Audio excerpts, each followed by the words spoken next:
తాకట్లో ఉన్న మీ బంగారాన్ని విడిపించి ఆ రోజు ఆన్లైన్ రేటుకి కొంటాం. Sharma gold company.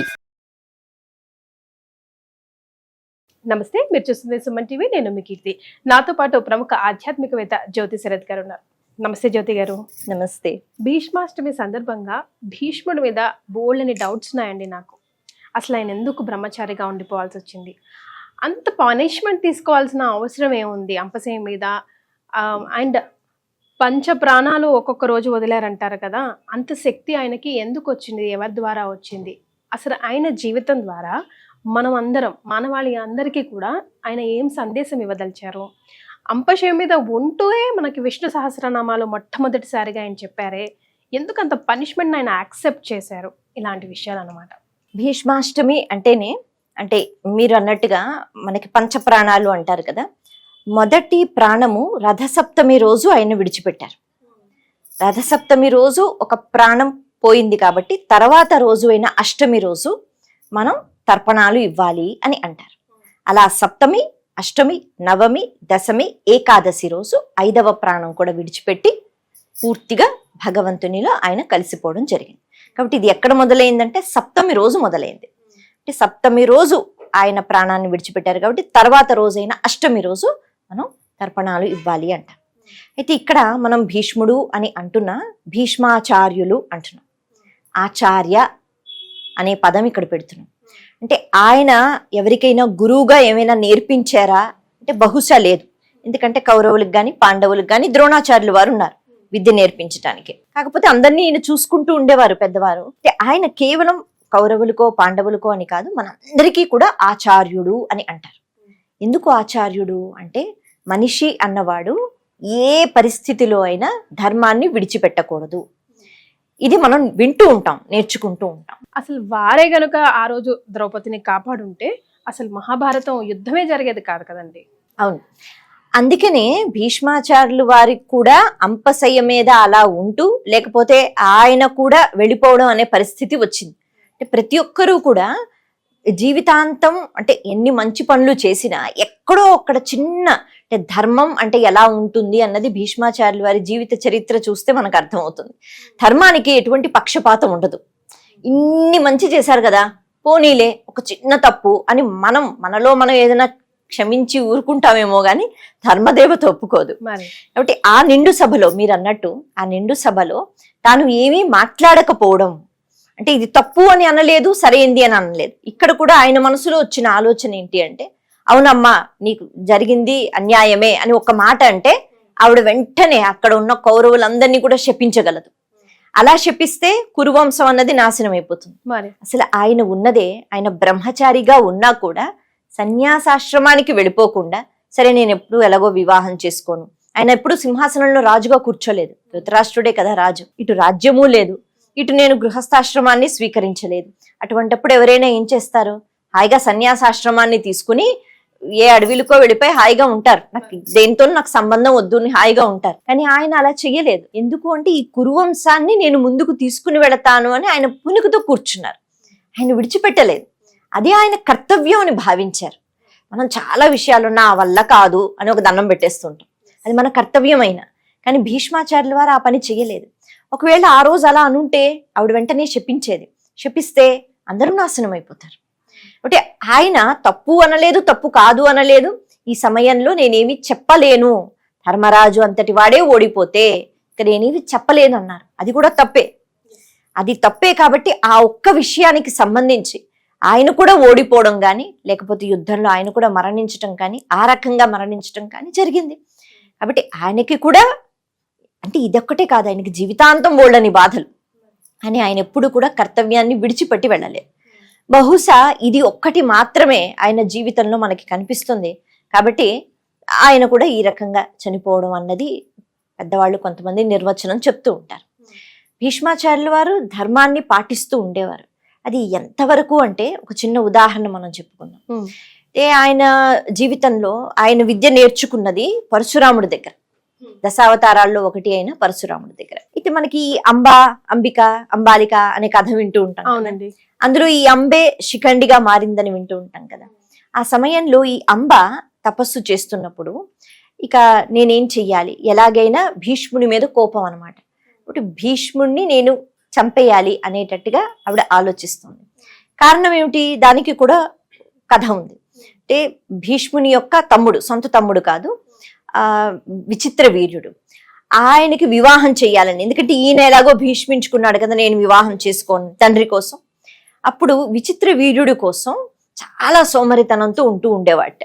అసలు రాజ్యం చూసుకునేవాడు కాదు, ఉత్సాహంగా తిరిగేవాడు కాదు, అలా ఉంటూ ఉండేవాడు, ఏది పట్టించుకునేవాడు కాదు.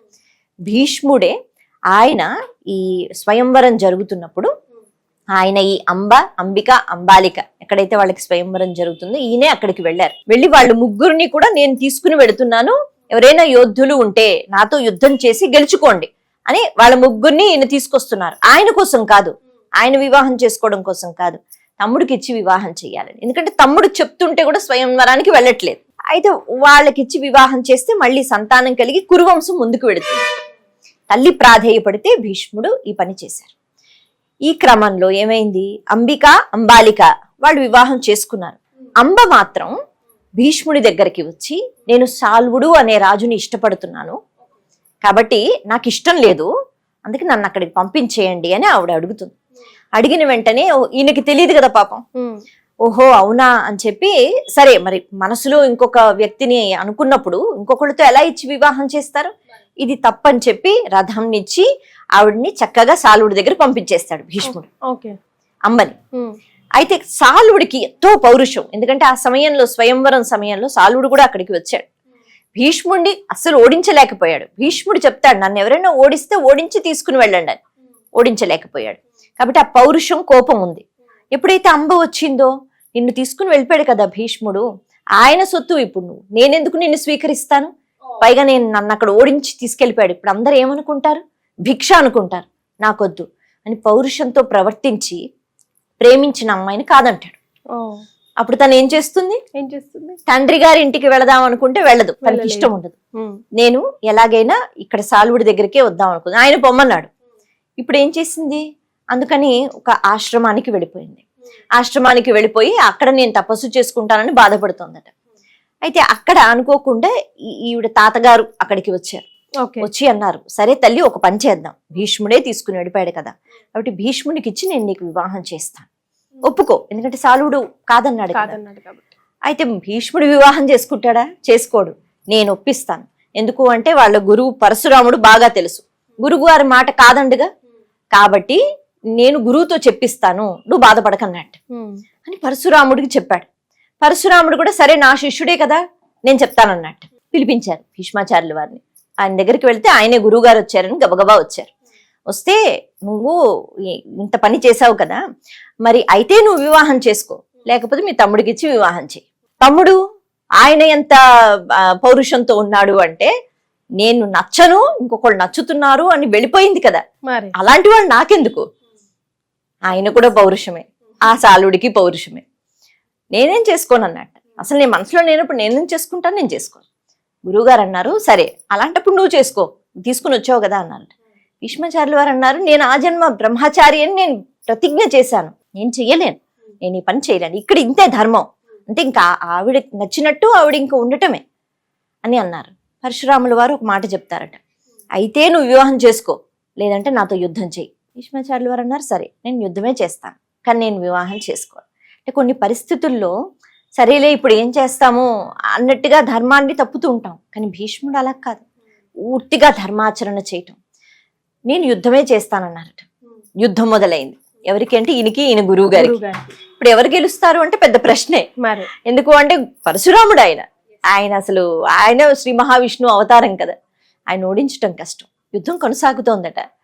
అయితే భీష్ముడు ఆయన ఆలోచిస్తున్నారు ఏం చేయాలి, ఎలా చెయ్యాలి. రాత్రి శిబిరంలో పడుకున్నప్పుడు అష్టవసువులు వచ్చారు. వచ్చి నీకు ఒక మంత్రం తెలుసు, నువ్వు మర్చిపోయావు, ఆ మంత్రాన్ని గనక ఉపయోగిస్తే యుద్ధంలో అవతల వాళ్ళు రోజంతా పడుకుని పోతారట, మళ్ళా రోజు సూర్యోదయం వరకు పడుకుని ఉంటారు. యుద్ధ భూమిలో ఎవరైతే పడుకుని ఉంటారో మరణించిన వాళ్ళతో సమానం, వాళ్ళతో మళ్ళీ యుద్ధం చేయక్కర్లేదు. అది అప్పట్లో ఉన్న నియమం. కాబట్టి ఈ మంత్రాన్ని ఉపయోగిస్తే ఆయన పడుకుని పోతారు. మీ గురువు గారు ఒక రోజంతా పడుకుంటారు, ఇంకేముంది ఆయన మరణించిన వాడితో ఆయన ఓడిపోయారు. అవునా అని భీష్ముడు ఆలోచిస్తున్నట్ట, కానీ ఆయన మనసు ఒప్పుకోవట్లేదు, ఎందుకంటే ఇలా చేయకూడదు కదా అని. ఈ లోపు నారదులు వాళ్ళు వీళ్ళందరూ కూడా వచ్చి అంటే ఆయన ఉనికి ఎక్కడ పోతుందో అని వాళ్ళకి బెంగ. తప్పు చెయ్యని వాళ్ళు Yes. తప్పు ఎక్కడ చేసేస్తారో అని బెంగ. ఉమ్. వాళ్ళు వచ్చి చెప్తే భీష్మాచార్యులు వాడు కూడా అలాగే అంటారు, అవును నిజమే, వాళ్ళు చెప్పారు కానీ నాకు ఎందుకో చేయబుద్ధి కావట్లేదు ఆ పని, సరే నేను ఆ పని చెయ్యను అని అన్నారట. ఈలోపు పరశురాముని యొక్క తండ్రి గారు జమదగ్ని, ఆయన కూడా అంటే వాళ్ళందరూ శరీరాలు విడిచిపెట్టినా వస్తూ ఉంటారు, మాట్లాడుతూ ఉంటారు, వెళ్ళిపోతూ ఉంటారు. కాబట్టి ఆయన వచ్చారు. ఆయన వచ్చి నీ శిష్యుడు ఎంతో ధర్మాన్ని పాటిస్తున్నాడు, నీకెందుకు అర్థం కావట్లేదు, శిష్యుడితో నువ్వు యుద్ధం ఏమిటి, పైగా ఒకానొక సందర్భంలో భీష్ముడు కొడితే ఆ రథంలోంచి కింద పడిపోయి దొల్లుకుంటూ వెళ్ళిపోయాట పరశురాముడు మోకాళ్ళ మీద. కాబట్టి పడగొట్టేసినట్టే, నిన్నెప్పుడో ఓడించినట్టే, నువ్వు చనిపోలేదు అంతే తప్పితే నిన్ను ఓడించినట్టే. కాబట్టి నీ శిష్యుడు ధర్మాన్ని పాటిస్తున్నాడు, నువ్వు అనవసరంగా ఆయన ధర్మాన్ని నువ్వు పాడు చేయకు అని ఆయనకి చెప్పటం.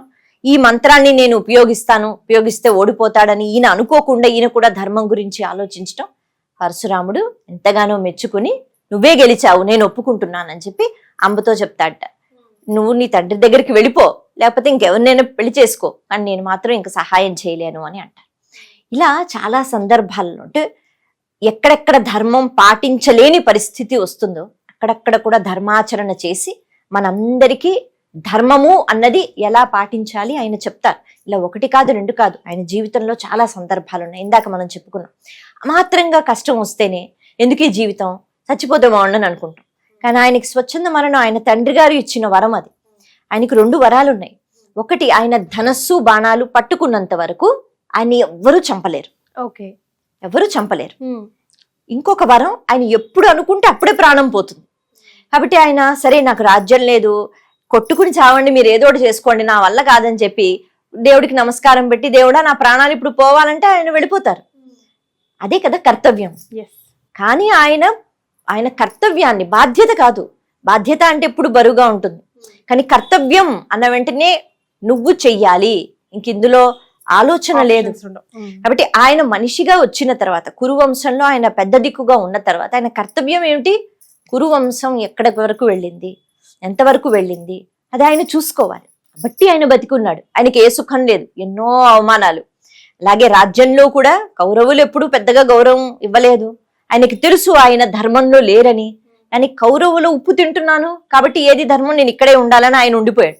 ఇటే పాండవుల వైపు వెళ్ళలేదు. కాబట్టి ఆయనకి అంటే పూర్తిగా బాణాలతో అర్జునుడు కొట్టేసినా ఆయన ఇంకా బతకాలని ఎందుకు అనుకున్నారు అంటే, యుద్ధం అంతా అవ్వాలి, ధర్మం గెలవాలి, ఆయనకి తెలుసు పాండవులే గెలుస్తారు. అందుకే ఆయన ఎలా చనిపోతాడో, శిఖండిని పిలిపించండి, అంబ శిఖండిగా మారింది తపస్సు చేసి, ఆ శిఖండిని పిలిపిస్తేనే నేను చనిపోతాను, అప్పుడే నేను ఆడదాన్ని చూస్తే నేను యుద్ధం చెయ్యను, అందుకని నేను ధనస్సు బాణాలు పక్కన పెట్టేస్తాను. ఆడదాన్న అంటే ఆడ మగ కాని అంటే ఆడదాన్ని చూస్తే ఆయన యుద్ధం చేయరు ఆడవాళ్లతో. ఇప్పుడు ఆడ మగ ముందు ఆడపిల్లగానే అంబ మళ్ళీ జన్మిస్తుంది, ఆడవాళ్లతో భీముడు యుద్ధం చేయడు కదా భీష్ముడు, కాబట్టి మళ్ళీ తపస్సు చేసి మగ రూపాన్ని పొందుతుందట. కాబట్టి 2 కాబట్టి శిఖండి, అలా 2 అంటే అందులో మళ్ళీ ఆడ స్వరూపం ఉంది కదా, కాబట్టి ఆయన యుద్ధం చేయడు. ఆ మాట ఎవరికీ తెలియదు, ఆయనే చెప్పుకుంటాడు. మళ్ళీ అక్కడ ఆయన ఎంత ధర్మాన్ని పాటించాడు. ఆయన కావాలంటే కీర్తి పొందవచ్చు, నన్నెవ్వరూ ఓడించలేరు అని. ఆయన్ని చంపటం కష్టం కాదు, అది అసంభవం. కానీ ఆయన ఎలా చచ్చిపోతాడో ఆయనే చెప్పుకున్నాడు. ఎందుకు చెప్పుకున్నాడు, ధర్మం గెలవాలి, ఆ ధర్మం గెలిచిన తర్వాత ఆయన చూడాలి. కాబట్టి ఎదురు చూశాడు, ఉత్తరాయణ పుణ్యకాలం వరకు ఎదురు చూసి ఈ పుణ్యతిథుల్లో ఆయన ప్రాణాలని విడిచిపెట్టాలనుకున్నాడు. అది చాలా కష్టం. అంటే జీవితంలో నేను నా కర్తవ్యాన్ని పాటిస్తూ వెళ్ళిపోతాను, ఏమొచ్చింది ఆయనకి, ఏమీ లేదు. అంటే సొంత వాళ్ళు అంటూ ఎవరు లేరు కదా, నా కోసం చేశాను, నా భార్య కోసం చేశాను, నా పిల్లల కోసం చేశాను, ఏమీ లేదు. కేవలం తను ఆ వంశంలో ఉన్నాడు కాబట్టి ఆ వంశాభివృద్ధిని నేను చూసుకుంటానని ప్రమాణం చేశాడు వాళ్ళ వంశంలో ఉన్న పెద్దవాళ్ళకి. కాబట్టి అది పాటించడానికి ఆయన ఎన్నో బాధలు భరిస్తూ ఆయన బ్రతికే ఉన్నాడు. ఆయన సన్యాసాశ్రమాన్ని కూడా తీసుకోకుండా ఆయన బ్రతికి ఉన్నాడు. మరి ప్రత్యేకంగా ఎందుకు మనం తర్పణాలు అవి భీష్ముడి పేరు మీద మనం ఇవ్వాలి? అయితే ఆయన వెళ్ళిపోయి ఈ పంచప్రాణాలు విడిచిపెట్టేస్తున్న క్రమంలో ఆయనకి వివాహం జరగలేదు, అలాగే సంతానం లేదు. ఆయన పాటించిన ధర్మం ఏదైతే ఉంటుందో ఆయనకి ఆచార్య స్థానాన్ని ఇచ్చారు. అందుకే భీష్మాచార్యుడు. ఎవరిచ్చారు? శ్రీకృష్ణ పరమాత్మ ఇచ్చారు. ఇచ్చిన తర్వాత శ్రీకృష్ణ పరమాత్మ ఈ అనుగ్రహాన్ని ఇచ్చారు. భీష్ముడికి మాత్రమే, ఇంకెవ్వరికీ కాదు. మనకి ఏ పాత్ర గురించి మనం మాట్లాడుకున్నా ఈ మాట మనం వినం. అందరికీ దండం పెట్టాలనుకుంటాం. శంకరాచార్యులు వారు ఉన్నారు, వారున్నారు, వీరున్నారు, అందరికీ నమస్కారం చేసుకోవాలి. ఈ తర్పణాల మాట కేవలం భీష్ముడికే వర్తిస్తుంది. కృష్ణుడు ఇచ్చిన వరం. ఆయన అంటారు, సమస్త మానవాళి, మనిషి అన్నవాడు అందరూ కూడా తర్పణాలు ఇవ్వాలి. ఎందుకు అంటే భీష్ముడు ఆచార్య స్థానంలోనే ఆయన తీసుకెళ్లి కూర్చోబెట్టారు. గురువు గారు తండ్రితో సమానం కాబట్టి ఆయనకి ఒక కొడుకు, ఇద్దరు కొడుకులు అని కాకుండా అందరూ కూడా తర్పణాలు ఇవ్వాలి. తర్పణాలు ఇచ్చేటప్పుడు భీష్ముడి గురించి చదువుతారంట. ఆయన వంశం ఇది, ఆయన గంగా కుమారుడు, అలాగే సంతన మహారాజు కుమారుడు అని చెప్తూ సంకల్పం చెప్తారు కదా, అలా చెప్తూ ఇవ్వాలి అని అంటారు. అంటే అలా చెప్పి ఇచ్చేస్తే ఏమైపోతుంది అంటే మళ్ళీ దానికి మళ్ళీ 2 ప్రయోజనాలు చెప్పారు. సంతానం లేని వాళ్ళకి సంతానం కలుగుతుంది అని ఒకటి చెప్పారు. ఇంకొకటి పాపాలు పోతాయి. మళ్ళీ ఎలా పోతాయి పాపాలు? తర్పణం ఇచ్చేస్తే పాపాలు పోతే ఇంకంతకంటే సులువైంది ఇంకోటి ఉండదు కదా. అంటే భీష్ముని చరిత్ర గుర్తుకు తెచ్చుకుంటే, భీష్మ పేరు చెప్పినప్పుడు, ఆయన వంశం గురించి చెప్పినప్పుడు ఆయన గురించి తలుచుకోవాలట. ఆయన పాటించిన ధర్మం, ఆయన పాటించిన విధి విధానాలు, ఇవి గుర్తుకు తెచ్చుకుంటే ఆయన ఎంత కష్టపడ్డాడు ధర్మం గురించి. ఒకటి ధర్మం గురించి మనం కూడా అలాగే ఒకవేళ కష్టపడితే ఖచ్చితంగా పాపాలు చెయ్యం. అందుకని పాపాలు పోతాయి అంటే దాని అర్థం అది. కాబట్టి తర్పణం ఇచ్చేసి చేసుకున్న పాపాలన్నీ పోతాయి అన్నది కాదు. ఆయన్ని తలుచుకుంటే ఆయన జీవిత చరిత్ర తలుచుకోవాలి, పూర్తిగా కథ అంతా కాదు. భీష్మాచార్యులు అంటే ధర్మాన్ని ఎప్పుడూ తప్పలేదు. ముఖ్యంగా కష్టాలలో కూడా పరిగెత్తి వెళ్ళిపోలేదు. ఆయన చేతిలో ఉంది మరణం. ఆయన ఎప్పుడు కూడా నేను చచ్చిపోతానని అనుకోలేదు. ఆయన పూర్తిగా యుద్ధం అయిపోయి పాండవులు గెలిచిన తర్వాత వాళ్ళ విజయాన్ని చూసి ఆ తర్వాత ధర్మరాజుకి ఎన్నో బోధనలు చేసి అప్పుడు ఆయన వెళ్ళిపోయారు. అంత అవసరం లేదు, కానీ మళ్ళీ ఆయన కర్తవ్యాన్ని పాటించారు. అంటే ఆ కర్తవ్యం ఏదైతే ఉంటుందో అది గుర్తుకు తెచ్చుకుంటూ తర్పణాలు ఇస్తే అప్పుడు ఆ అలవాటు మనకవుతుంది. అప్పుడు మన పాపాలు పోతాయని అర్థం. భీష్ముడి గురించి ఇంత కులంకుశంగా ఇప్పటి వరకు నేనైతే ఎక్కడ వినలేదండి. చాలా సంతోషం. ధన్యవాదాలు.